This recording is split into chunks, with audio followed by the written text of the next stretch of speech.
네, 안녕하세요. 장동선입니다. 오늘 부탁받은 제 주제가 보니까 코로나 이후의 사회 변화와 그 기술 변화인데, 사실, 이 지적재산협회 이런 큰 자리에서 제가 전문가 입장에서 어떤 이야기를 해야 될지 굉장히 고민이 많이 됐지만 초청해주셔서 정말 먼저 감사드린다는 말씀을 시작하고 싶습니다.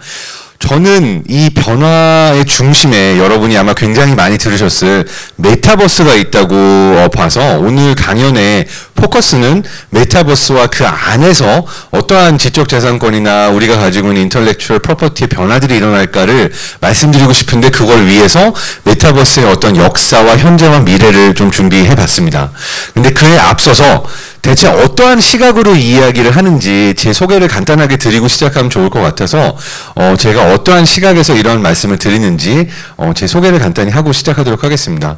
저는 독일 막스 플랑크 연구소라고 기초과학 연구를 중점적으로 하는 독일의 연구소에서 석사와 박사 학위를 밟았고요. 그 중에서도 바이올로지컬 사이버네틱스라고 하는 인간과 기계의 접점을 어떻게 디자인할 것인가라고 하는 분야의 연구소에서 일을 했습니다. 참고로 이제 지적재산권 분야에서는 아마 막스 플랑크를 다 알고 계실지도 모르겠어요. 1년에 15,000개 정도의 논문이 나오고 있고요. 올해 노벨상 수상을 받은 두 분을 합치면은 그 예전에 이름을 바꾸기 전부터 합치면 35명의 노벨상 수상자가 있고, 굉장히 원천 특허로 가지고 있는 특허의 숫자만 해도 몇천 개에 달하는 굉장히 그 독일 한 국가로서 되게 중요하게 여기는 기초과학 연구소 중에 하나입니다. 근데 이곳에서 어떻게 보면 사실 메인스트림이 아닌 미래 연구를 좀 더 많이 하는 사이버네틱스 연구소에 있었는데요. 제가 연구했던 분야는 크게 세 분야입니다. 첫 번째는 인간의 행동이고요. 지금 제가 이 앞에 있지만 만약 화면으로 제 얼굴을 보고 계시다면 얼굴 표정과 제스처, 몸짓 하나하나를 여러분의 뇌가 분석해가지고 이 사람은 이런 것 같다라고 아마 판단을 내리고 있을 겁니다. 근데 이러한 판단을 내리는 뇌의 어떤 사람의 말을 하지 않아도 나오는 표정과 제스처를 뇌가 어떻게 판단하는가, 이 신호를 읽어내는 작업을 행동 연구에서 했고요. 그 신호를 뇌가 읽어내게 되면 뇌 안에서는 어떤 생리적인 신호의 변화가 있는가, 생리 연구를 했고, 세 번째로 우리가 어떠한 사람의 행동을 분석하고 뇌 안에서 일어나는 신호를 읽어낼 수 있으면 이러한 것들을 어떻게 인공지능이나 기계, 자동차, 로봇에게 알려줄 수 있는지, 알고리즘화할 수 있는지 인공지능 연구가 세 번째 연구 분야였습니다. 근데 여기서 메타버스와 어떤 관계가 있냐, 뇌과학 박사인데 왜 메타버스를 얘기를 하냐라는 궁금증을 가지신 분들이 많아서 제가 소속되어 있었던 그룹이 VR 그룹이었습니다. 그래서 이곳에 이제 2004년부터 2005년도에 사이버네옴이라고 그래서 최첨단 스테이트 오브 더 아트 VR, AR, XR 기술들을 활용해서 인간의 행동 연구를 해왔던 곳입니다. 그래서 사이버네옴이라는 곳이 2004년, 2005년에 만들어졌고요. 이 연구소에서 같이 연구하던 연구자들이 지금 마이크로소프트나 페이스북, 메타죠, 오큘러스 이런 곳에 가서 VR 기기, AR 기기들을 어지럽지 않게 어떻게 쓸 수 있는지 이런 연구들을 계속 지속하고 있는 예전 동료들이 많아서 나름 이 메타버스 분야가 좀 가까운 예전의 연구들과 함께했던 분야입니다. 이런 형태로 제가 있던 도시, 튜빙엔이라는 도시를 통으로 담아서 길을 찾는 그런 연구를 하기도 했고요. 또 하나는 이러한 헬리콥터 시뮬레이터를 가동하기도 했는데, 로봇 팔 위에 저런 헬리콥터 시뮬레이터를 놓고, 이게 시뮬레이터는 사실 우리가 영상으로만 본다고 생각할 수 있는데, 이곳에서의 시뮬레이터는 실제로 드론을 띄우면 이 드론이 3차원상에서 이 지금 여기 있는 공간이 한 반 정도 되는 공간에서 날아다니면 이 드론의 미니어처로 사람이 탔다고 상상했을 때 이 사람이 겪게 될 모든 물리적인 3차원적인 가속과 힘을 전부 다 저 로봇팔이 실제로 줄 수 있도록 하면서 리얼타임으로 연동시킨 형태의 가상현실로 실험을 하기도 했습니다. 이게 대체 무슨 쓸모가 있냐? 제가 바로 전에 몸담았던 현대자동차 그룹에서 했었던 이제 공동으로 했던 연구도 있는데, 인간이 어떠한 속도를 느낄 때 가장 짜릿한 가속감을 느끼는가? 이러한 가속감 같은 경우가 우리가 이제 독일의 포르쉐나 BMW 차를 타면 차 잘 나간다라고 느끼지만, 사실 엔진 출력과 잘 나가는 것 이상으로 그곳에서는 인간이 어떻게 속도감을 인지하는가에 대한 연구가 이루어져 있어서 그걸 기반으로 악셀을 밟고 가스를 밟을 때 사람이 어떠한 속도를 줘야지만 뇌가 느끼는 그 속도감에서의 쾌락이 가장 높은가, 이러한 연구가 인간 중심으로 이루어져야 사실 우리가 차를 달릴 때 야, 잘 나간다라고 느끼는 이런 느낌이 나올 수가 있어서, 여러분이 요즘 이제 제네시스나 요즘 현대차를 타보시게 되면 야, 속도감이 좋다라고 느끼시게 되면 이런 어떤 고객 중심의, 인간 중심의 디자인이, 연구가 또 중심이 됐다라고도 볼 수가 있습니다. 근데 이러한 연구들을 많이 이제 2005년도부터 저희는 가상현실을 활용해서 했었고요. 그러다가 몸담았던 곳은 독일 신경퇴행성 그 연구질환센터인데요. 파킨슨병이나 알츠하이머 치매 같은 거를 이제 우리가 아직 완벽하게 치료할 수 없는데 어떻게 10년 전에 미리 진단할 수 있을까? 어떻게 치료할 수 있을까? 이런 국가기관에서 이제 연구를 좀 하다가 한국에 돌아왔습니다. 이제 이곳에서 가장 흥미로웠던 연구는 이게 어떻게 보면 이제 미래에 굉장히 중요한 기술이 될 수 있는데, 예전까지는 병원에 가서 테스트 배터리를 돌렸죠. 이 사람이 어떤 치매 인자들이 있는지 행동 테스트, 뭐 여러 테스트들을 했었는데, 이곳 연구소에서는 deutsche텔레콤, 한국으로 치면 KT라고 할 수 있죠. 이제 deutsche텔레콤과 영국 대학교와 이 독일 신경퇴행성 연구질환 센터의 한 곳이 같이 합작을 해서 게임을 내놓습니다. 근데 이 게임상에서 내가 어떻게 길을 찾고 장소를 기억하는가, 이 게임을 플레이하게 되면은 이 게임상의 데이터를 기반으로 굉장히 개인화된, 이 사람이 10년 후에 알츠하이머성 치매가 올지 오지 않을지를 예측할 수 있는 그러한 그 인자들을 게임 안에서 잡아낼 수가 있게 됐습니다. 사실 처음에 게임으로 이걸 연구를 한다고 했을 때 대부분의 연구자들은 회의적이었어요. 아니, 게임은 게임이고 병원에 가서 테스트 받는 건 테스트 받는 거지 게임상의 데이터를 기반으로 정말 정확한 진단을 내린다는 게 가능할까라고 했는데, 이제 거의 수억 시간의 데이터를 분석해서 봤을 때 이 PNAS라는 논문으로 나와서 보여줬던 거는 실제로 가능하다. 그래서 어떻게 보면 지금 붐하고 있는 또 하나의 분야가 이러한 디지털 헬스케어라고 하는 분야이기도 합니다.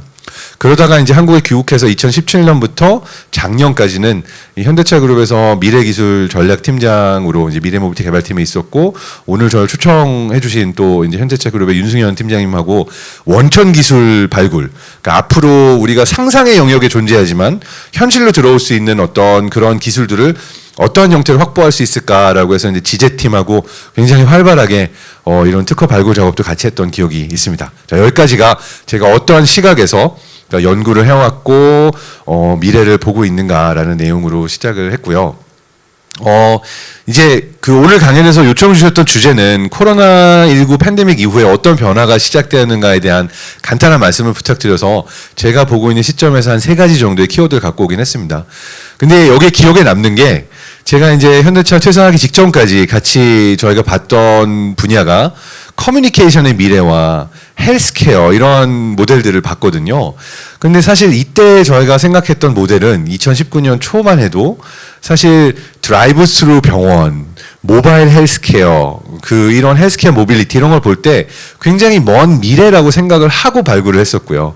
특히 메타버스라고 불리는 이 분야의 어떠한 우리가 가상현실과 디지털 상에서의 어떤 인간의 감정을 태깅할 수 있는 시스템들, 이런 걸 개발했을 때 이게 5년, 10년 후의 미래라고 생각을 했지만, 이제 제가 회사를 나오고 최근 한 2년을 보니까 우리가 5년 이후에 올 거다라고 했던 미래가 코로나19를 통해서 굉장히 빨리 왔습니다.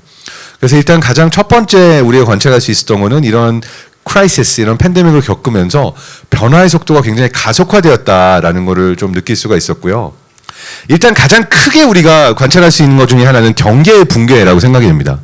이 경계의 붕괴는 그 이전부터도 많이 우리가 관찰해 올 수 있었지만, 사실 가장 직접적으로 느껴지게 된 것은 이 코로나19 때문에 재택근무를 하게 되면서 회사라고 하는 곳에 어떠한 분명한 경계가 있었고, 내가 출근을 해서 출근 카드를 찍고 다른 동료들과 한 공간 안에서 생활을 했다면 이 공간 자체가 어떻게 보면 붕괴가 된 거죠. 같은 회사 사람이지만 같은 공간 안에 있을 필요가 없이 멀리 떨어져 있는 여러 사람들이 같이 어떻게 일을 할 수 있게 되는가. 그래서 물리적인 공간으로 정의가 되어 있었던 어떤 회사의 경계가 조금 더 모호해졌다라고 볼 수가 있는 거죠. 사실 집에 있으면 원격 근무라고 재택 근무라고는 하지만 다 경험해서 아시겠지만 애도 봐야 되고 밥도 먹어야 되고 그 다음에 굉장히 많은 이 개인으로서의 다른 역할들이 회사 업무랑 같이 집이라는 공간에 존재하잖아요. 그러니까 예전처럼 회사라고 하는 곳에 이런 경계가 명확한 것이 아니라 이런 경계가 좀 더 모호해졌다라는 걸 볼 수가 있고, 마찬가지로 학교와 교육도 마찬가지입니다.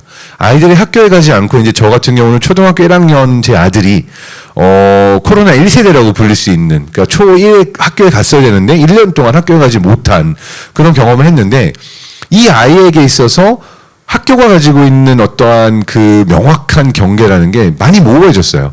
그러니까 학교를 우리가 꼭 가야 되고 개근상을 받아야 되는 어떠한 그런 곳이라고 보기보다는 그냥 학교라는 곳이 가지고 있는 의미가 이러한 코로나19로 인해서 학교를 가지 않는 걸 시작했던 친구들에게는 또 달라졌다. 그래서 우리가 볼 수 있는 이 경계의 붕괴가 여러 곳에서 일어나고 있고요.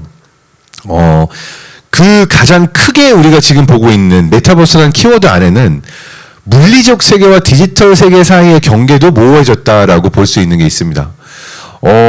대표적인 예로 우리가 어떤 노동을 한다, 일을 한다라고 했을 때 예전에도 컴퓨터 앞에서 일을 하고 디지털로 일을 하기는 했지만 회사라는 명확한 공간에서 일을 했다고 한다면, 지금은 어떻게 보면 우리가 일을 한다라는 노동 자체가 그 디지털 세상에서의 노동이 많이 늘어나게 되면 사실 물리적 세상과 디지털 세상에서의 노동을 구분을 하기가 되게 어려워지는 그런 시점이 올 수도 있는 거죠. 그래서 코로나19로 인해서 명확하다고 생각했던 많은 경계들이 붕괴가 되는 현상을 일단 하나로 볼 수가 있었고요. 또 하나는 이제 어떠한 간극이 생긴 게 중앙집중화와 탈중앙화 사이에 간극이 생기기 시작했습니다.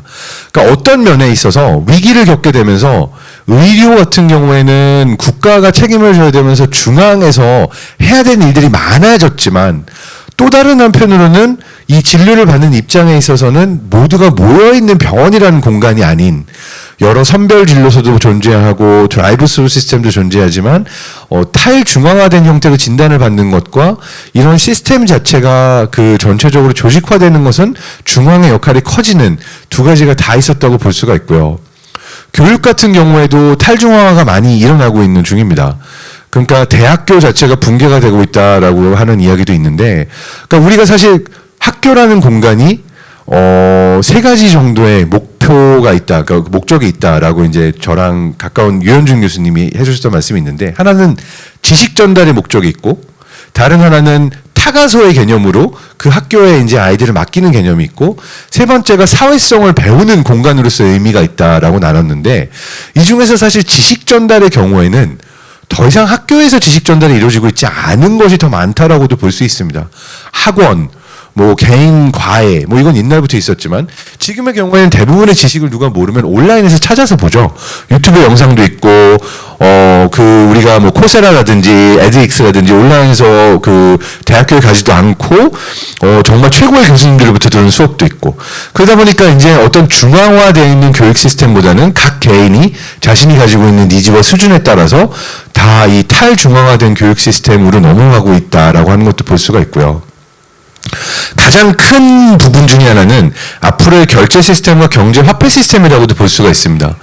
그러니까 페이스북이라는 기업이 메타로 이름을 바꾸게 된 그 기저에는 또 다른 스토리가 있는데, 사실 그 페이스북이 굉장히 그 미국 의회로부터 많은 압박을 받고 있었습니다.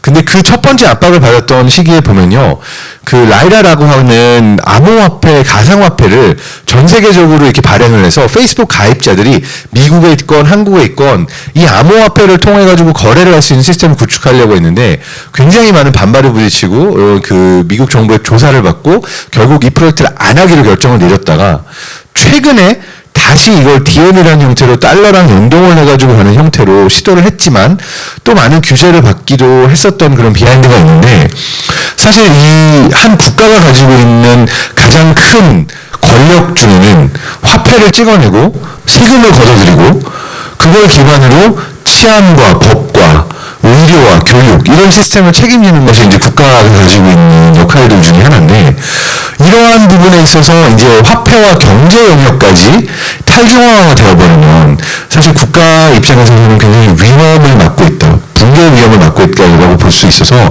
중국 포함해서 미국 포함해서 많은 국가들이 이런 암호화폐나 가상화폐에 대해서 굉장히 규제를 늘리고 있기도 하고, 그리고 이러한 IT나 메타버스에 대해서 긍정적으로만 보는 것이 아니라 굉장히 어떠한 형태로 이것을 봐야 되는가라고 좀 우려의 눈길을 보고 있는 이유 중에 하나도 이런 어떤 위기의 순간에 있어서 중앙 집중된 시스템이 필요한 반면 동시에 실제로 전 세계적으로 일어나고 있는 것은 탈중앙화가 일어나고 있다라고 하는 이 두 가지를 살펴볼 수가 있을 것 같습니다.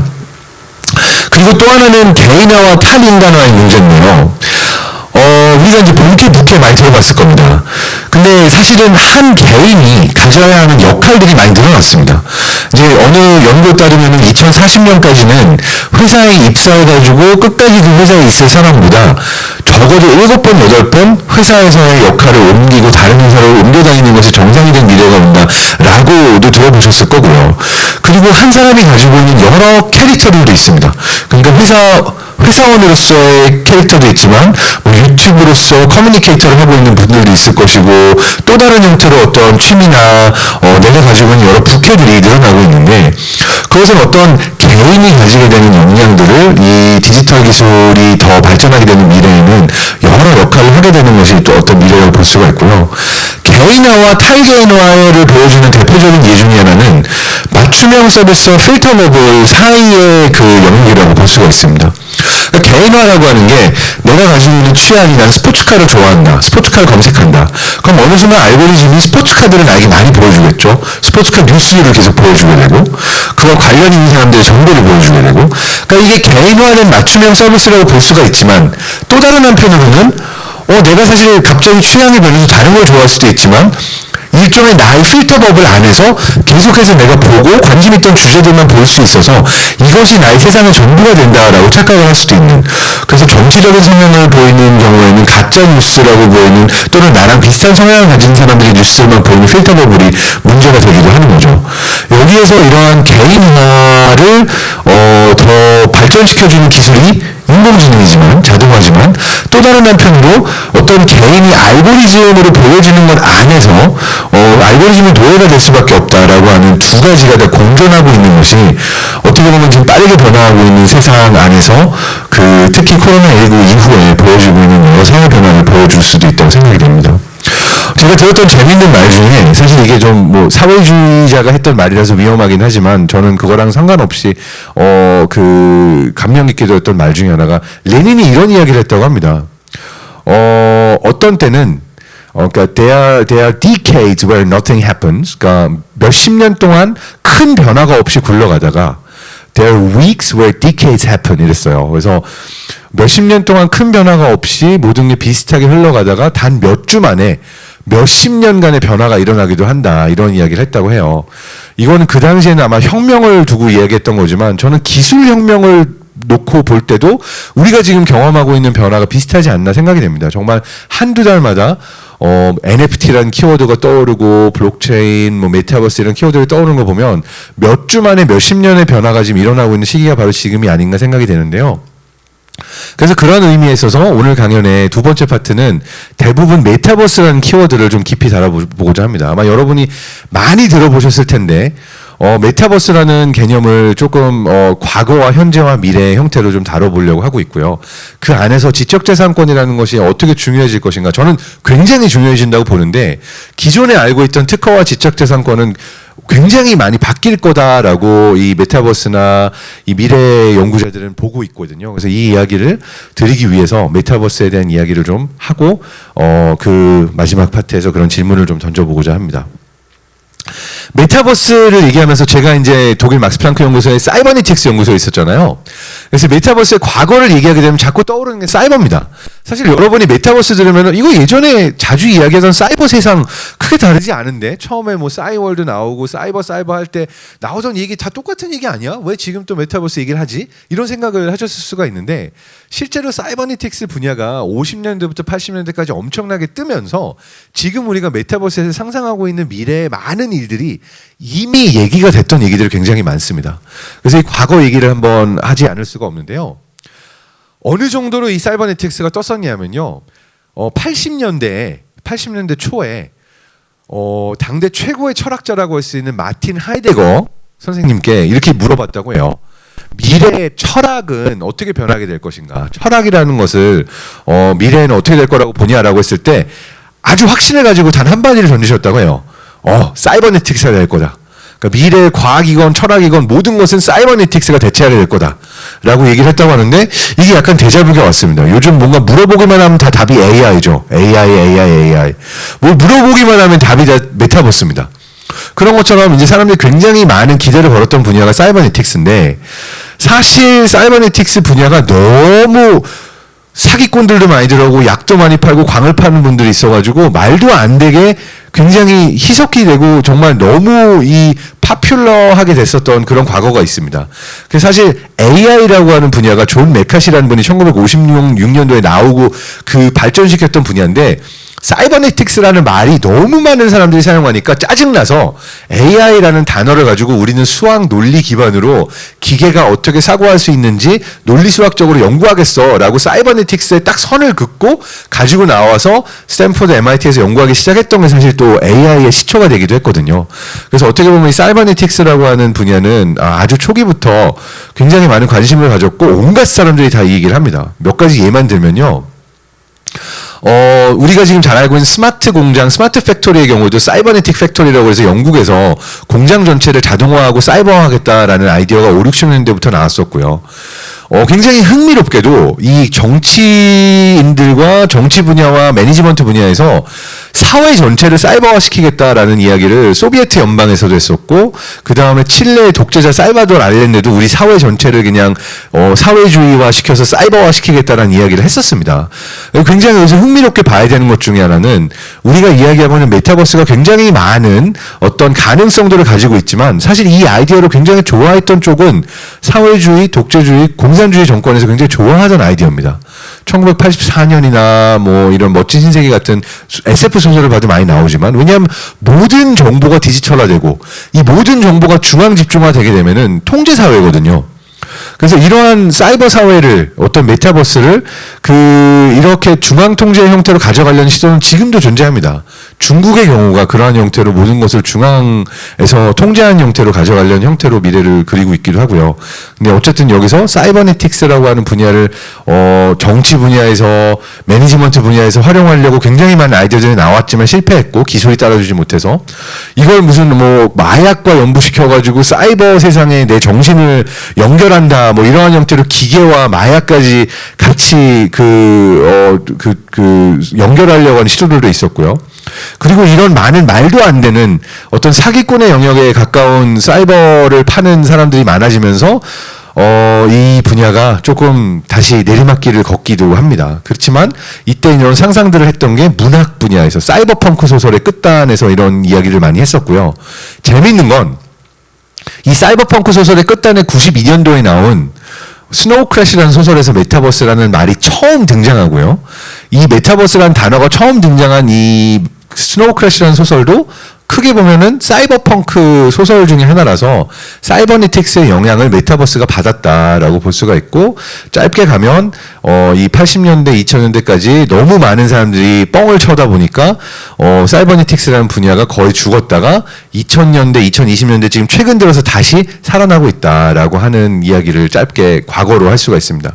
자, 여기서부터 우리가 가져갈 수 있는 뭐 여러 가지 생각들이 있는데 하나는 메타버스라고 하지만 정말 메타버스가 올지 안 올지는 과거를 보게 되면 또 많은 사람들이 뻥을 치고 상상을 하다가 실제로 이루어지지 않을 수도 있다라는 시나리오가 한편에 있고요.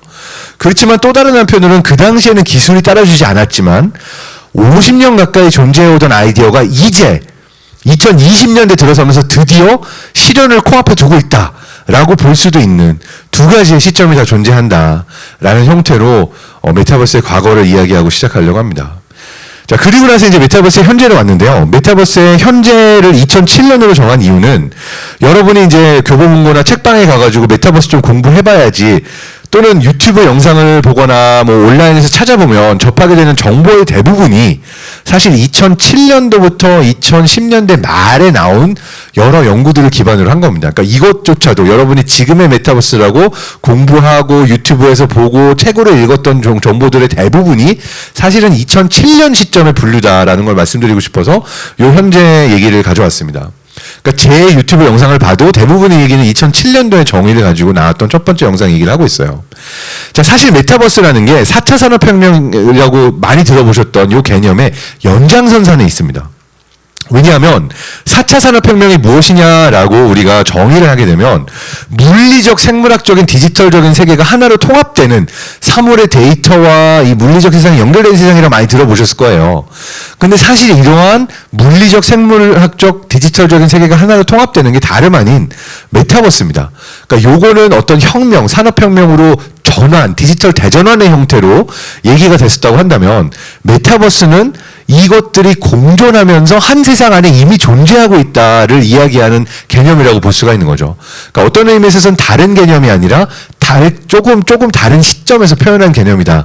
초월 세상, 물리적 세상이 있고 디지털 세상이 중첩되어서 동시에 존재하는 게 메타버스다라고 어원상으로는 정의를 할 수가 있을 텐데, 그렇다면 2007년도 시점에 미래가석화 재단의 메타버스 분류가 뭐냐? 네 가지의 커다란 어떠한 그 영역들을 메타버스 안에 있다라고 정의하고 있습니다. 그 네 가지 영역이 바로 다름 아닌 그 증강현실, 가상현실, 거울세계, 라이프로깅입니다. 그래서 메타버스를 이야기할 때 아마 많이 들어보셨을 것 같아서 이건 짧게 이야기하고 건너가도록 할게요. 그래서 이게 뭐냐라고 했을 때 가상현실이라고 하는 거는 내가 실제 세상이 아닌 게임 속 세상. 그러니까 이게 사실 메타버스를 대부분 잘못 알고 있는 게 요즘 우리가 제페토 얘기를 하고 뭐 디센트럴랜드, 뭐 게더타운, 뭐 로블록스, 마인크래프트, 포트나이트 이 얘기를 대부분 하거든요. 근데 사실 이거는 메타버스라고 하는 커다란 개념 안에서 가상의 세상만을 얘기하고 있는 거예요. 근데 이게 전체 그림이 아니라 아주 작은 하나의 그림이다라고 하는 거를 못 받고 가고 싶은 게 있고요. 사실은 더 거슬러 올라가게 되면 이 마인크래프트와 로블록스 안에서는 유저가 참여하고 컨텐츠를 만들어낼 수 있다는 의미에 있어서 예전에 월드 오브 워크래프트나 리니지랑 좀 다르게 보긴 하지만 사실 이제 뇌과학자 입장에서 보게 되면 이 모든 것들은 지금 존재하는 실제 세상이 아닌 컴퓨터 그래픽을 통해서 보여지고 있는 상상된 어떤 가상의 세상이다라고 이야기가 될 수가 있습니다. 근데 이게 과연 새로운 얘기냐라고 하면 그렇지 않아요. 그리고 컴퓨터 그래픽이 꼭 필요하냐? 라고 하면은 이거 역시도 기술의 발전에 따라서 여러 레벨이 있지 가상현실 자체는 컴퓨터 그래픽 없이도 존재할 수 있습니다. 대표적인 예가 지금 미국에서 굉장히 많은 각광을 받고 있는 게임 중에 하나가 헌터 킬러라고 살인자를 잡아라 이런 게임인데 이 게임 자체는 가상현실을 보여주는 게임이라고 할 수 있지만 컴퓨터 그래픽 자체가 전혀 필요 없습니다. 게임에 등록을 하면 우리 집에 우편물로 소포가 배달이 와요. 단서가 오면 내가 가상으로 탐정이 됐다고 상상을 하고 단서들을 해결해가지고 우편물로 보내면은 그 다음 단서가 오는 형태의 게임입니다. 물론 내가 어느 정도로 문제를 해결했는지는 어딘가 서버에서 인공지능도 돌아가고 나에게 계속 새로운 레벨의 어떠한 우편물이 보내지는 시스템 자체는 온라인에 있겠지만 유저 입장에서는 컴퓨터가 없어도 그래픽이 없어도 즐길 수 있는 가상의 게임이다. 왜냐하면 내 머리 안에서 내가 탐정이 되는 거고 우편물을 보고 상상을 해가지고 해결을 하는 거니까. 그래서 이러한 가상현실이라는 것 자체는 사실 꼭 이런 그래픽이나 컴퓨터가 없어도 가능하다는 말씀을 드리고 싶고 보드게임이나 아니면 우리가 즐겼던 책에서 읽었던 이 모든 것들이 뇌 입장에서 보면은 이미 가상현실이다라고 볼 수가 있는 거죠. 그래서 메타버스가 흥미로운 거는 사실 우리 뇌가 이미 하고 있는 것들을 기술을 활용해가지고 눈앞에 보여주는 형태로 꺼내줬다라고 볼 수가 있습니다. 사실 해리포터를 상상하면은 실제 좋아하는 사람들의 경우에는 내가 살아있는 사람을 기억하는 것처럼 소설 속 주인공을 뇌는 똑같이 기억하거든요. 이것 자체가 어떻게 보면 이미 가상현실이라고 할 수가 있는 것이고, 이것이 이제 어떻게 보면 인간이 가지고 있는 허구를 상상하고 픽션을 만들어내는 능력, 유발 하라리가 얘기했던 이 인간 호모사피엔스가 가지고 있는 능력과도 맞닿아 있다라고 볼 수가 있습니다. 그래서 뇌과학자 입장에서 메타버스를 볼 때 이러한 형태로 가상현실을 볼 때 더 중요한 것은 일종의 세계관을 그리는 것이다라고 얘기를 하려고 하고요. 여기서 좀 길어졌는데 증강현실은 그렇다면 뭐냐? 가상현실은 내가 상상하는 실제 세상이 아닌 또 다른 가상이었다고 한다면 증강현실은 실제 세상 위에 기술을 사용해가지고 중첩돼서 보여지는 형태로 포켓몬고 같은 게임이다라고 할 수가 있고요. 요거는 빠르게 넘어가겠습니다. 근데 이 실제 세상과 가상의 세상이 만나서 증강현실이 되는 재밌는 시도들이 몇 개가 있는데, 여러분이 이제 예전에 채소 심는 게임, 뭐 동물의 숲이나 팜빌 이런 거 익숙하실 수 있어요. 여러분의 아이들 중에. 근데 요즘은 레알팜이라는 게임 같은 경우는 내가 온라인상에서 채소를 심고 레벨업을 하면 우리 집에 신선한 채소가 실제로 배달이 돼서 옵니다. 그러니까 내가 게임상에서 하고 있는 어떠한 행동이 실제 세상의 어떠한 재화와 실제 세상의 어떠한 리워드로 돌아오게 된다라는 형태로 진화를 하고 있다라고 볼 수가 있는 거고요. 세 번째, 거울 세계의 경우에는 실제 세상에 존재하는 많은 것들이 디지털상의 미니어처로 어떤 카피로 거울처럼 보여지는 거. 우리가 사용한 내비게이션이나 맵의 경우가 이런 거울 세계라고 볼 수가 있는 거고요. 재미있는 거는 우리 뇌 역시도 이런 거울 세계를 우리 뇌 안에 이미 구현을 하고 있습니다. 그러니까 2014년도에 그 노벨 생리의학상을 받았던 분의 경우에는 뇌 안에 우리가 장소세포라는 게 있다라는 거 보여줘서 실제로 이 GPS 시스템 같은 게 우리 뇌 안에도 있어서 제가 여기 있을 때 활성화되는 장소세포가 있고 일로 움직였을 때 활성화되는 장소세포가 있고, 이러한 형태로 뇌 안에서도 실제 세상의 미니어처를 구현해서 그걸 통해서 우리가 세상을 이해하고 있고, 거울신경세포라는 것이 있는데, 메타버스라고 하는 것은 어떻게 보면 실제 세상의 모든 어떤 내 몸, 장소, 위치 같은 것들을 옮겨놨다라고 하는 게 이제 거울 세계라고 할 수가 있고, 마지막이 라이프 로깅이라고 불리는, 라이프 로깅이라고 하는 것은 내가 유튜브에 또는 인스타그램에 올리는 내 삶의 스냅샷 하나하나들이 데이터로 쌓이게 되는 것. 이것도 메타버스를 구성하고 있다라고 하는데, 잘 보시면 이게 이미 우리 세상 속에 들어와 있는 기술들입니다.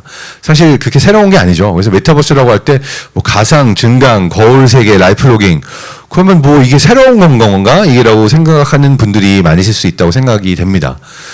근데 이제 여기서 가장 중요한 포인트 중에 하나는 이 마지막에서 모든 인간의 정보가 디지털화 될 수 있다라고 하는 건데요. 저는 중요하게 보고 있는 하나의 개념이 휴먼 디지털 페놈입니다. 그러니까 휴먼 디지털 페놈이 뭐냐? 예전에 휴먼 게놈 프로젝트가 나왔을 때 인간의 유전자를 우리가 다 해독해내면 인간을 우리가 다 예측할 수 있다라고 얘기했지만 그렇게 완벽하게 예측이 불가능했죠. 그 이유는 유전형이 있고 표현형이 있기 때문입니다. 그러니까 유전자가 있다고 다 발현이 되는 게 아니죠. 엄마가 금발, 아버지가 흑발이더라도 나는 그냥 흑발의 머리를 타고 나면 금발의 유전자가 일부 내 안에 있지만 표현된 유전자는 다른 거죠. 자, 그렇다면 이 표현되는 것들이 일상 속에서 어떻게 표현이 되느냐? 누군가가 어떤 유전자를 타고났지만 어떻게 표현되는 것 중에는 내 걸음걸이도 있고, 내가 사용하는 특정 말투 같은 것도 있을 수가 있고, 내가 짜장면을 좋아하는지 짬뽕을 좋아하는지, 어떤 차를 좋아하는지, 어떠한 형태로 일상 속에서 내가 행동을 하고 누구를 만나고 어떤 음식을 먹는지, 이 모든 것들이 나의 표현 데이터라고 볼 수가 있는 거거든요. 페노타입. 그럼 이렇게 표현되는 나라는 존재를 정의하는 내 표현들의 총합을 페노타입의 총합이라서 페놈이라고 부르는 거고, 이것의 디지털화된 총합이 휴먼 디지털 페놈입니다. 그래서 저는 모든 기업들 간의 미래 경쟁이, 이게 미래는 데이터가 미래의 석유다라고 얘기를 하는데, 결국은 인간을 예측할 수 있는 페놈 데이터를 어떤 방식으로 얻을 것인가의 경쟁이라고도 볼 수 있다고 생각을 해요.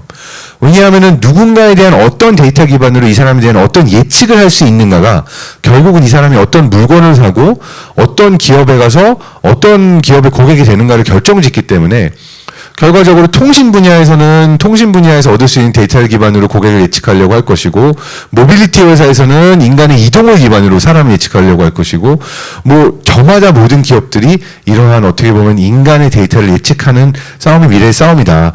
그것이 이제 이루어진 무대가 메타버스가 됐다라고 볼 수가 있는 거죠. 서론이 좀 길었는데 이제부터가 메타버스를 설명하는 사실 메인이라고 좀 보면 될 텐데요. 누군가 저한테 물어본다면 메타버스가 뭐냐? 지금까지는 과거를 얘기했고 뭐 현재를 얘기했고 여러 분류를 얘기했습니다. 근데 그냥 한 단어로 메타버스가 뭐냐라고 물어볼 때 저는 이렇게 답을 보통 합니다. 뭐냐면 메타버스는 넥스트 레벨 인터넷인데, 그 인터넷을 이용하는 방식이 스마트폰이나 컴퓨터가 아닌 내 몸을 가지고 공간을 사용해서 이용한다라고 얘기를 합니다. 그러니까 뭐냐면 메타버스를 이야기하는 다른 이제 학자들의 정의 중에는 공간의 인터넷, 스페이셜 인터넷이라는 용어도 있고요. 엠버디드 인터넷, 체화화된 내 신체를 사용한 인터넷이라는 개념도 있습니다. 자, 이게 무슨 이야기냐라고 하면요. 이게 가장 중요한 건데, 우리가 이제 연결의 혁신이 지난 한 40년, 50년 동안 2번 있었어요. 엄청난 혁신이고, 모든 산업계를 바꾼 가장 큰 혁신이 이 2가지입니다. 첫 번째가 뭐냐면, 연구소와 국가기관에만 존재하던 컴퓨터가 가정에 들어온 순간이었어요. PC. 근데 이 PC만이 파워를 갖고 있었던 게 아니라 PC가 가정에 들어오면서 인터넷이라는 거와 연결이 되면서 랜선이 집에 들어오면서 우리가 모든 정보를 온라인으로 얻을 수 있고 찾아볼 수 있게 됐고 정보와 이 지식이 인터넷이라는 곳에 모이게 됩니다. 이때 사실 지금 우리가 알고 있는 실리콘밸리의 거의 대부분의 기업들이 태동기라고 할 수가 있고 마이크로소프트와 IBM과 이러한 어떤 IT 기업의 파워가 생기기 시작한 시점이 이때부터라고 볼 수가 있고요. 70년대 말 80년대 초부터 2000년대까지라고 볼 수가 있습니다. 엄청난 혁신이죠. 인터넷 전과 인터넷 후는 상상할 수 없을 만큼. 이게 첫 번째 혁신이라고 볼 수가 있고, 연결 혁신. 두 번째는 2007년도에 스티브 잡스가 아이폰을 출시하면서 만들어졌습니다. 근데 이때 굉장히 많은 사람이 무시를 했어요. 뭐 어쩌라고, 카메라도 있고 MP3 플레이어도 있고 뭐 내가 폴더폰도 다 있는데 굳이 이게 합쳐진 폰이라는 게 무슨 의미가 있는데 라고 굉장히 많은 사람들이 회의를 가졌는데, 사실 스마트폰만이 이 혁신을 만든 게 아니라 모바일 인터넷의 세상이 열린 거죠. 뭐냐 하면 와이파이가 들어오고 앱스토어가 들어오면서 스마트폰이 합쳐지면서 모바일 인터넷의 세상이 열린 건데, 지금 우리가 하고 있는 것처럼 이 스마트폰을 가지고 모든 내가 삶 속에 거의 7, 8시간 이상 여기서 보내죠. 카톡 보내고 주문도 이걸로 하고 배달도 다 이걸로 오고 장소도 이걸로 찾고, 모든 이 인터넷이 내 주머니 안에 들어오게 된 모바일 인터넷의 세상이 2007년도에 아이폰이 출시가 되면서 그 이후로 모든 사람이 스마트폰을 가지고 있게 되면서 한 번 또 다른 이제 판이 바뀌게 된 계기가 됐죠. 노키아라든지 모토로라 같은 회사들 망하고 완전히 지금 우리가 알고 있는 인터넷 세상이 모바일 인터넷입니다. 이 두 번의 연결 혁신이 굉장히 중요했어요. 근데 2007년도에 이 혁신이 올 때는요, 아이폰이 100만 대가 팔리던 시점이 연결의 어떤 티핑 포인트가 됐다고 얘기를 해요. 100만 대 팔리고 1000만 대 팔리고 어느 순간 모든 사람들이 스마트폰을 가지고 다니는 세상이 오게 되면서 이 모든 판이 또 한 번 다 바뀌게 됐죠. 이때 안드로이드와 구글의 파워와 아이폰과 애플의 파워, 그러니까 뭐 판세가 바뀐 건 여러분이 다 기억하고 계실 겁니다. 그렇다면 이 연장선에서 왜 갑자기 기업들이 메타버스라고 하냐? 지금 이 2번의 판이 한 번 더 바뀌는 그 시점에 지금 왔다라고 하는 게 저의 설명입니다. 왜냐하면 우리가 하루에 7, 8시간 동안 스마트폰 통해서 인터넷을 보는 게 사실 목도 아프고 뭐 손목도 아프고 이 터치 스크린으로 이 조그만 화면으로 인터넷을 본다는 게 불편하잖아요. 그래서 메타버스는 사실 다름 아닌 스마트폰으로 접하는 인터넷이 아니라 스마트폰으로 보던 거를 안경으로 써버리면은 내가 보는 건 알고리즘도 볼 수 있고 알고리즘이 나에게 보여줄 수도 있고 쌍방향으로 내가 보는 모든 이 세상의 모든 것들을 그냥 안경처럼 내가 보여지는 정보를 넣는 것. 그러니까 스마트 글래스가 됐건 아니면 헤드셋이 됐건 보여지는 모든 정보가 스마트폰에서 안경으로 넘어오게 되는 거고요. 디바이스적인 측면에서. 그렇다면 내가 이렇게 입력을 할 수는 없으니까 어떠한 형태로 입력을 하느냐. 내 손을 사용해서 내가 스와이프를 해서 내가 몸을 사용해서 걸어 다니거나 손을 사용하면은 화면이 넘어가고 정보가 넘어가는 그러한 형태로 이제 넘어가는 게 진정한 메타버스다라고 설명을 드리려고 합니다.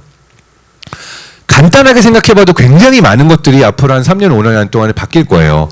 그러니까 우리가 모바일 인터넷이 시작이 되면서 뭐 쿠팡, 배달의 민족, 뭐 은행 업무도 전부 다 이 앱으로 들어오고 앱의 세상이 열렸다고 한다면 정말 메타버스의 세상이 내 몸을 사용해서 내가 안경만 끼면 되고 손을 움직이면 되는 형태로 인터넷과 늘 디지털 세상과 늘 연결되어 있는 세상이 오게 된다라고 그러면은 이 세상에서의 많은 법칙들이 바뀌게 된다라고 하는 것이 메타버스고요.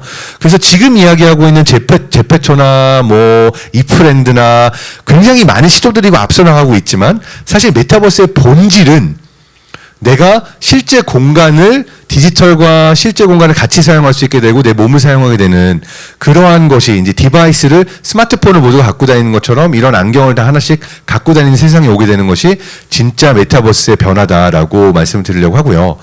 요 시점에 있어서 보여드리고 싶은 거는 여러 기업들이 가지고 있는 비전들이 어떻게 제각각 다른가를 설명드리고 싶습니다. 마크 주커버거가 이제 회사도 아예 메타라는 이름을 바꿨죠. 여기서도 같은 얘기를 하고 있습니다. 메타버스는 단순한 가상현실이 아니라 VR, AR, PC, 모바일 기기 모든 플랫폼에서 접속할 수 있는 그런 세상이 된다. 그럼 어떤 영상을 그리고 있느냐라고 한다면 페이스북에서는, 그러니까 메타에서는 여기에 이제 뇌과학과 웨어러블을 같이 접목을 시켜가지고 보여주고 있습니다. 그러니까 어떠한 형태냐 하면 내가 보여지는 거는 헤드셋을 쓰거나 글래스를 쓰지만 내가 여기서 입력을 하고 그 사용하는 데 있어서는 일종의 웨어러블을 차게 되면 뉴럴 인터페이스라고 해서 내가 키보드가 없어도 타이핑할 수 있고 버튼이 없어도 클릭할 수 있고 마우스가 없어도 스크롤할 수 있는 형태로 내 몸을 사용할 수 있는 기기를 개발하는데 굉장히 많은 역량을 쏟고 있습니다. 저런 형태의 디바이스를 이미 개발해서 나왔고요. 저런 걸 차고 있으면 사실 키보드가 없어도 내 눈에 보여지는 모든 디지털 영상들을 컨트롤할 수 있는 형태로 간다라고 비전을 보여주고 있습니다. 이분이 톰 리어든이라는 분인데 제가 재작년에 현대에 있을 때 만나고 왔던 분이고 원래 인터넷 초창기에 마이크로소프트 인터넷 익스플로러 개발 총괄 팀장을 했던 분입니다. 굉장히 재밌는 게 인터넷이라는 세상에서 웹브라우저를 처음 개발했던 분이 지금은 메타버스라는 세상에 있어서 우리가 어떠한 형태로 새로 키보드나 마우스 없이 우리 몸을 사용해서 인터랙션 할 것인가를 연구하고 있는 분이 된 거죠. 마이크로소프트 퇴사하고 한 10년 정도 학사, 석사, 박사를 다 뇌과학 분야에서 하고 다시 돌아와서 스타트업을 만들었는데 지금은 이 페이스북 메타에서 인수를 해가지고 이 연구를 하고 있습니다. 그래서 저런 형태로 내 몸을 사용해가지고 인터넷이라는 공간을 전부 서핑하고 돌아다니고 하는 형태로 넘어갔고요. 그리고 나서 보여지는 건 이런 형태의 글래스를 보고 있는데 재밌는 건 헤드셋 써보시면 알겠지만 하루 종일 쓸 수가 없어요. 그러다 보니까 어떤 형태를 실험을 하고 있냐면 최근에 레이벤, 굉장히 핫한 선글라스 업체죠. 레이벤하고 콜라보를 해서 이 선글라스만 쓰면 인스타에 올릴 사진을 다 이렇게 탁탁하면 찍을 수가 있고 비디오도 찍을 수가 있고 라는 형태로 내가 일상에 쓰고 다녀도 이 쓰고 다니는 내 안경이나 선글라스가 그 인터넷과 연결이 된 메타버스와 연결이 된 형태로 디바이스가 넘어가서 디자인을 하고 있습니다. 그리고 인풋 같은 경우는 방금 보여드렸던 기기를 통해서 로봇이나 드론이나 스마트폰이나 자율주행 자동차나 아니면은 뭐 컴퓨터 화면, 모니터, TV까지도 다 컨트롤 하겠다. 그러니까 진짜로 이제 앞으로의 세상에 있어서는 그 한 3년 후가 되겠지만 티핑 포인트가 2년, 3년 후가 되겠지만 내 몸을 사용해 가지고 일상 속에서 사용하는 모든 것들이 인터넷이 그 가지고 있는 정보성을 다 보여줄 수 있게 한다라는 거고요. 그렇다면 애플은 어떤 비전을 갖고 있냐? 애플도 사실 이렇게 페이스북 메타처럼 요란하게 뉴스를 내고 미디어에 나가지 않아서일 뿐이지 내년 말, 2022년 말, 2023년 초에 애플 글래스의 출시가 예정되어 있습니다. 그러니까 일부 소스가 리크가 됐는데요. 근데 애플 같은 경우에는 이 굳이 뇌과학하고 연결하고 웨어러블 차고 이거는 좀 말이 안 된다라고 얘기를 하고 있어요. 너무 불편해. 사람들이 그럼 이걸 안 차면 커뮤니케이션을 못 하는데 최대한 깔끔하고 심플하게 디자인을 해야 된다라고 해서 애플 글래스는 자율주행 자동차에 들어가는 라이다 4개를 탑재하고 있습니다. 그래가지고 컴퓨터 비전 기반으로 내 손은 여기 라이다가 기본적으로 인지를 해가지고 인공지능 알고리즘이 내가 손을 이렇게 하면 어떤 일이 일어나고 이렇게 하면 어떤 일이 일어나고 하는 것들을 애플에서는 넣고 있고요. 굉장히 흥미로운 건 이게 여러분의 분야긴 한데요. 이미 엄청나게 많은 특허들이 나와 있고 출원 중에 있습니다. 그래서 내가 손을 이렇게 움직이면은 눈에 보여진 영상이 어떻게 바뀌고 이 반지를 끼고 내가 손을 스냅을 하면 어떤 일이 일어나고 이렇게 하면 어떤 일이 일어나고 이걸 이미 표준화하고 있는 작업에 특허 레벨에서는 들어갔어요. 애플이 정말 대단한 것 같습니다. 사실 우리가 스마트폰 할 때도 홈 버튼과 이렇게 줌하고 그 다음에 클릭하고 하면 어떤 일들이 일어나는가가 사실 애플의 아이폰이 굉장히 큰 영향을 끼쳤는데 메타버스의 경우에도 이런 글래스를 쓰게 되면 어떤 형태로 어떤 손가락을 움직일 때 화면에서 어떤 일들이 일어나야 되는가를 UX 측면에서 굉장히 디테일하게 이미 수십 개의 특허를 계속 내고 있고 그래서 애플이 이 출시되는 제품에서 무엇을 할 것인가를 사실 출원된 특허들을 살펴보고 있으면 굉장히 흥미롭게 우리가 상상해 볼 수 있습니다. 자, 정리해 보자면 페이스북 메타도 이미 눈에 보여지는 안경, 내 손을 사용한 형태의 커뮤니케이션 준비하고 있고요. 애플도 준비하고 있고 여기에서 또 이거를 깊이 준비하고 있는 게 마이크로소프트입니다. 마이크로소프트는 여기서 일반 고객을 대상으로 하기보다는 B2B 모델을 보고 있어요. 그러니까 뭐냐 하면 메타버스가 오게 되면 한 기업의 수천 명의 직원들이 이거를 활용할 수 있어야 되는데 내가 기존의 업무 방식을 하루아침에 바꾸지는 않을 거 아니에요. 그러면은 이 직원들에게 재교육을 해줘야 되고 이런 온라인상의 툴을 어떻게 사용해야 되는지를 알려줘야 되는데 그거를 우리 홀로렌즈를 사면은 우리가 튜토리얼도 사용해가지고 기업에게 서비스로 제공하겠다라고 하는 B2B 모델로 가고 있다고 알고 있습니다. 그리고 무엇보다도 가상현실보다 마이크로소프트가 보고 있는 거는 굉장히 중요한 게 내가 보고 있는 거랑 이 사람이 보고 있는 거랑 멀리 떨어져 있어도 동시에 협업할 수 있는 협업 툴로서 메타버스를 사용하는 거에 집중하고 있고요. 그래서 이제 자동차 분야로 보게 되면 컨셉카가 나왔을 때 이탈리아의 디자이너, 브라질의 디자이너, 한국의 디자이너가 비행기 타고 여기 오지 않아도 홀로렌즈를 쓰게 되면은 동시에 같은 컨셉카를 보고 여기에서 바꾸고 디자인을 하고 이게 나중에 실물로 나올 수 있게 하는 그런 어떤 협업 툴로서 지금 업데이트를 하고 있는데 홀로렌즈 넥스랩 버전도 2023년 초 내년 말에 나온다고 생각이 돼서 우리가 지금 이야기하고 있는 메타버스는 사실 빙산의 일각이고 메타버스 0.5, 메타버스 1.0이라고 생각하고 사실 진짜 제대로 된 메타버스는 이 우리가 인터넷과 지식과 정보를 어떻게 향유하고 교류할 것인가가 오는 정말 이러한 디바이스들, 하드웨어까지 우리 삶 속에 들어오게 되는 내년 말, 내후년 초 정도가 되지 않을까 생각이 됩니다. 근데 이렇게 되면 굉장히 중요한 화두가 하나 남아요. 자, 메타버스의 비전 넘어가고요. 이거는 그 메타버스가 그 마이크로소프트가 정해야 하는 메타버스는 이렇게 정의를 합니다. 메타버스가 대체 뭐야? 내가 왜 알아야 돼? 라고 할 때 메타버스는 저랑 좀 비슷한 정의를 하는데 뭐라고 이야기를 하냐면 메타버스는 디지털 공간이고 디지털 공간의 디지털 휴먼들 내가 협업을 할 수 있는 그러한 형태로 이루어지는 것들이 바로 메타버스다라고 정의를 하고 있죠. 그러니까 우리가 지금 뉴스에 나오는 메타버스를 다 메타버스 전체라고 생각하셔는 안 될 거라고 생각이 됩니다. 자, 그래서 메타버스가 오게 되면 우리는 공간을 이용해서 우리 몸을 이용해서 인터넷을 향유하게 될 거다라고 하는 거고요. 그렇다면 메타버스의 미래에 있어서 어떠한 것들이 중요해지냐? 잠깐 요거는 길어질 것 같아서 제가 시간이 얼마나 남았나 보겠습니다. 지금 얼마 안 남았는데 그냥 짧게 요건 얘기하고 넘어가겠습니다. 이제 메타버스가 근데 어떤 형태로 올 거냐? 이러한 몸을 사용하고 공간을 사용한 인터넷이 왔을 때 과연 어떻게 갈 것인가라고 할 때 아직 어떤 방향의 미래로 나갈지는 아무도 모릅니다. 두 개의 시나리오가 존재하는데요. 하나는 이게 굉장히 많은 지금의 인터넷에도 다양한 서비스들이 존재하는 것처럼 인터넷이 다원화된 형태로 갈 수도 있지만 중국이 시도하는 것처럼 중국은 지금 텐센트, 알리바바 뭐 굉장히 많은 IT 기업들, 커머스 다 국가에서 통제하려고 하는 시도를 하고 있는데 사실 중국은 전 세계에서 얼굴 인식 기술이 가장 발달한 나라 중에 하나예요. 영국 기자 하나가 이제 나 찾아봐라라는 게임 같은 거 해가지고 들어가서 얼마나 빨리 자기가 숨었을 때 이 CCTV와 시스템을 통해서 자기를 찾아낼 수 있는가라는 실험을 해본 적이 있는데요. 단 5분 만에 찾아냈습니다. 그리고 홍콩의 대만에서 이제 그 수배 중이었던 범죄자가 중국에 들어갔을 때 5만 명이 넘는 어떠한 그 스테디온에서 아이돌 콘서트를 즐기고 있는데 딱 즐기고 나오자마자 바로 얼굴 인식을 통해서 잡아냈거든요. 그래서 메타버스의 세상이 우리가 가지고 있는 모든 데이터와 얼굴과 내 몸의 모든 것들이 디지털화된 데이터로 존재할 때 극단적인 통제 사회로 갈 수도 있고요.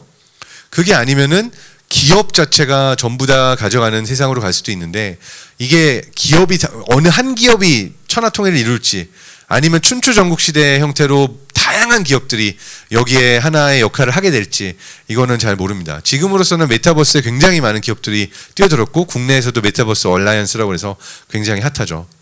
두 번째는 과연 이런 가상현실에가 메타버스가 가상현실은 아니지만 이런 디지털 세상이 왔을 때 어떻게 악용될 것인가라고 하는 질문들이 있을 수가 있을 거예요. 그러니까 누군가는 매트릭스를 봐도 아름다운 세상이 아니고 아바타나 뭐 우리가 레디 플레이어 원 같은 그런 메타버스를 그리는 영화들을 보면 실제 세상은 환경 파괴와 쓰레기로 가득 차 있는 비참한 세상인데 모두가 가상 세상으로 도망을 치죠.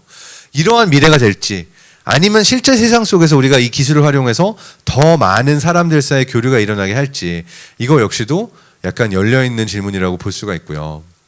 그리고 저는 이게 굉장히 중요하다고 생각이 되는데 이런 기술이 나왔을 때 모두가 메타버스를 누릴 것인가 아니면은 일부만 누리고 일부는 누리지 못할 것인가 이게 또 굉장히 중요한 주제라고 생각이 돼서 디지털 디바이드를 해결하는 것 역시도 메타버스 안의 과제 중에 하나입니다. 자, 근데 요건 넘어가고 우리가 이제 지적 재산권 이야기를 하고 있으니까 사실 가장 중요한 것 중에 하나가 요 마지막 슬라이드 이야기하기 전에 잠깐 풀게 되면, 자, 우리가 디지털과 현실이 공존을 한다. 그러면은 가장 중요해지는 것 중에 하나가 인텔렉츄얼 프로퍼티하고 아이덴티티 두 가지라고 저는 생각을 합니다. 그러니까 뭐냐면요, 제가 지금 여러분 앞에서 직접 장동선 박사라는 사람이 강연을 하고 있어요. 근데 저를 딥페이크와 딥보이스를 통해 가지고 온라인에 아바타를 만들어서 똑같은 저를 메타버스에서 보고 있다. 정말 그게 제가 돌리고 있는 저의 아바타인지, 누군가가 도용해서 저의 얼굴을 하고 있고 저의 목소리를 하고 있지만 사기를 치고 있는 건지 구분할 수가 없잖아요. 자, 그렇게 되면 온라인상에서 이게 정말 나의 아이덴티티를 가지고 있는 내 아바타고 내가 접속한 거다라는 걸 증명해 주기 위한 아이덴티피케이션도 필요할 텐데, 인증도 필요할 텐데, 이때 이제 메타버스 안에서 존재하게 되는 개념이 NFT입니다. Non-Fungible Token이라고 그래서 대체 불가 토큰이고, 한 번 발행이 되게 되면은 발행자가 숫자를 정할 수도 있고 또는 하나밖에 없게 만들 수도 있지만, 그러면은 온라인상에 존재하더라도 메타버스상에서는 NFT라는 것이 꼭 필요해지는 게 일종의 아이디가 되는 거죠. 내가 발행한 내 NFT로 증명이 되는, 그 블록체인상에서 증명이 되는 디지털상의 존재는 실제로 나의 연장선에 있다고 할 수 있지만, 이 NFT가 아닌 또 다른 사람들이 복제한 오리지널이 아닌 것들에 대해서는 사실 가치가 없다라는 형태로 메타버스 안에서의 어떤 나의 증명이 필요해지는, 그래서 아이덴티피케이션과 아이덴티티가 되게 중요해진다라고 할 수가 있고요. 그리고 그 안에서 만들어낸 여러 가지 어떤 음원, 콘텐츠, 지식, 정보, 이러한 것들 역시도 NFT화가 될 겁니다. 그래가지고 정말 이것의 어떤, 그러니까 NFT를 이렇게 생각하시면 될 것 같아요. 실제 세상에서는 이 소유권이라는 것이 있고 사용권이라는 것이 있을 때 두 가지가 다 굉장히 명확하게 정의가 되어 있잖아요. 특허라는 것도 그 일부라고 볼 수가 있고. 근데 디지털 세상에서는 모나리자 사진을 가지고 내가 카피페이스트하고 복붙을 해도 온라인상의 사진이나 영상이나 음악이나 모든 것들이 너무나 쉽게 복제가 가능했죠. 그러다 보니까 사용권은 존재하지만 소유권 자체는 없는 상태였다고 볼 수가 있는 거죠. 누구게 아닌 거죠. 그런데 NFT라는 개념이 들어오게 되면서, 그리고 왜 필요하냐, 메타버스처럼 디지털 세상에 들어오게 되면은 이 안에서 과연 누가 이것을 사용할 거고 누가 만든 것이냐라고 하는 것을 증명하는 게 필요해지는데, 메타버스 안에서 그러한 어떤 소유권의 개념, 그리고 소유권을 가진 사람이 사용권을 부여하는 그러한 개념이 NFT다라고 볼 수가 있습니다. 그래서 요즘 뭐 주식시장도 그렇고 미디어도 이 메타버스와 NFT가 엄청나게 핫한데, 그러한 측면에 있어서 메타버스의 세상에 오게 되면 블록체인과 NFT와 함께 진화할 수밖에 없다라고 이쪽 필드의 사람들은 보고 있고요. 또 다른 면에서 또 하나가 중요해집니다. 뭐냐면요, 왜 뇌과학이고 왜 게노믹스고 AI가 중요해지냐, 이 아이덴티티를 어떤 형태로 증명할 것이냐. 온라인상에서는 NFT와 블록체인 기술이 중요합니다. 내가 나라는 것을 증명하기 위해서는 어떻게 보면 뇌과학과 내 뇌가 가지고 있는 정보들을 측정해가지고 옮기고 증명할 수 있는 것도 필요할 수 있어요. 그렇지만 아직까지 가장 강력한 기술은 DNA라고 할 수 있습니다. 그러니까 뭐냐면, 실제 세상에 내가 있고 가상 세상에 내가 있을 때 두 가지 세상에 계속 왔다 갔다 하면서 내가 일을 하게 되고 거래를 하고 돈을 내게 되면은, 이 실제 세상의 내가 가상의 세상에 나와 같은 존재라는 걸 증명하기 위한 수단이 필요한데, 가상 세상에서는 블록체인과 NFT가 그걸 증명하고, 실제 세상에서는 뭐 얼굴 인식, 홍채, 뭐 지문 여러 가지가 있겠지만 결과적으로는 DNA가 필요할 수 있는 거죠.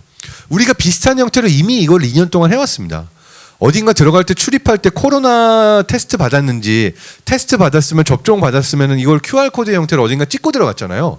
그거는 디지털 상에서 내 정보를 남기는 동시에 그것이 실제 나다라는 거를 스마트폰을 통해서 인증을 하고, 나는 코로나 테스트라는 건 실제로 생물학적인 테스트를 받았고 받았다는 인증을 온라인으로 받은 거죠.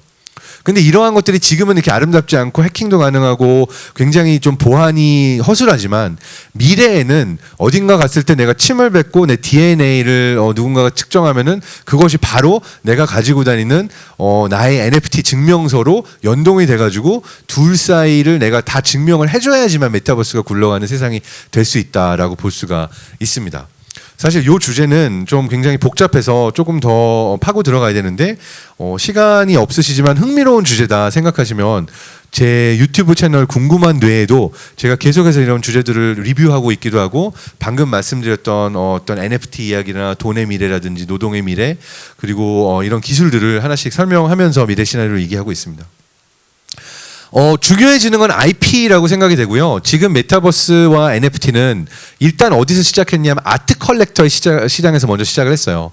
그래서 디지털 아트, 미디어 아트, 뭐 엄청난 돈을 가지고 팔고 있고, 뭐 이세돌 구단과 알파고의 대국도 팔고 있고, 뭔가 희귀하다, 희소성의 가치가 있다라고 하는 건 디지털 형태로 발행을 해서 많이 팔고 있는데, 아직까지는 약간 투기 시장에 가깝다고 볼 수 있고, 굉장히 버블이 존재한다고 한다면. 앞으로는 미래에 우리가 사용하게 되는 어떤 지식, 정보 이것에 대한 사용권이 디지털화됐을 때 IP라고 하는 것이 특허라는 형태로 존재하기보다는 저는 이 블록체인 기술과 NFT와 밀접한 연관을 가지고 새로운 시스템이 생겨나게 될 것이다라고 예측을 하고 있습니다. 그래서 특히 이 여러분의 필드에 있어서는 이 NFT라는 거, 블록체인 기술 그리고 이것이 실제 세상 속에서 누가 만들어낸 것이며 소유자가 누구이며 이것을 우리가 어떠한 기술을 통해서 인증할 것인가라고 하는 질문이 굉장히 큰 화두가 되지 않을까 이런 부분을 좀 질문의 형태로 미래 시나리오는 던지고 가고자 합니다. 이게 제 그 유튜브 영상에서 설명드렸던 부분이고요. 결과적으로 저는 이 지식과 정보라는 게 왜 중요하냐라고 하는 마지막 포인트를 마치면서 강의를 마치려고 하는데요. 사실 인간의 뇌는 지난 2만 년 동안 거의 진화하지 않았습니다. DNA만 놓고 보면요. 침팬지와 인간의 차이가 1.2% 정도 차이가 나고요.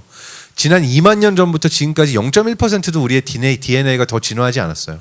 진화의 속도는 굉장히 느립니다. 그렇다면 우리가 어떻게 인공지능과 자동차와 비행기와 인터넷과 이 많은 기술들을 개발할 수 있었을까요? 뇌가 더 똑똑해지지 않았어요. DNA가 더 발전하지 않았어요. 과학자들은 이렇게 얘기합니다.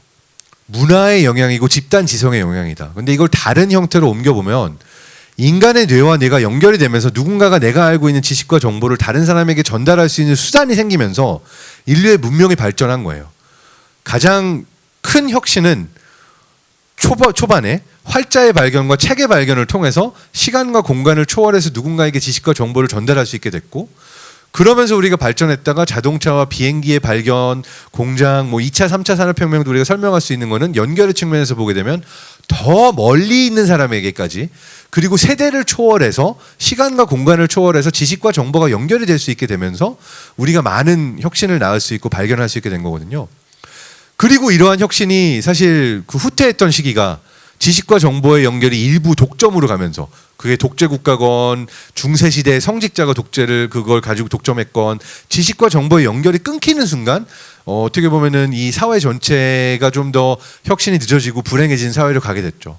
한 기업 안에서도 볼 수 있습니다. MIT 미디어 랩의 이제 엘렉스 펜트런트 교수님이 연구한 바에 의하면 연결성이 높을수록 혁신의 속도가 빨라지거든요. 사일로가 많을수록 어떠한 그 지식과 정보의 연결이 끊겨 있을수록 어떤 기업의 혁신의 속도가 늦습니다. 그래서 그런 측면에서 보더라도 인류가 발전할 수 있고 이룩했던 많은 것들은 지식과 정보가 어떤 형태로 연결이 됐는가 하는 건데 그 과정에 있어서 누군가가 전달해 줄 수 있을 때 그 제대로 된 지식과 정보를 가지고 있는 사람의 권리를 보장해 주는 것 역시도 굉장히 중요한 거였죠. 예전에는 그걸 글로 쓰고 책을 써서 작가다 저자라고 하다라고 하는 것이 굉장히 중요했다면 그게 특허로 넘어오기도 했고 미래에는 이 모든 것들이 영상을 통해서 온라인을 통해서 디지털을 통해서 바이럴이 되고 정말 널리 알려지게 된다라고 한다면 새로운 형태로 지식과 정보의 소유권을 누가 가지는가, 사용권을 누가 가지는가, 어떠한 형태로 이게 퍼지는 것이 연결되는 것이 중요한가라고 판 전체가 바뀌면서 새로 이러한 지식과 정보의 연결 그리고 권리라는 부분이 다시 이야기되는 시점이 된 것 같습니다. 그래서 코로나19의 변화와 미래를 이야기하면서 대부분의 이야기를 메타버스 이야기로 풀어봤는데요. 결국 어떠한 형태로 미래가 오게 되고 메타버스와 NFT가 발전하게 될지는 지금 현재 시점에서는 시나리오로만 존재할 뿐 아무도 모릅니다. 그래서 이러한 것을 만들어 나가는 것은 결국 예측보다 훨씬 강력하다고 할 수 있고 그래서 미래를 예측하는 가장 좋은 방법은 그것을 실제로 만들어가는 것이다라는 유명한 명언으로 오늘의 강연을 마치면서 여러분께서 일선에서 하고 계시는 모든 일들을 응원드리고 오늘 여기 초청해 주셔서 감사드린다는 말씀을 드리면서 마치고자 합니다. 여러분 늘 건강하십시오. 감사합니다.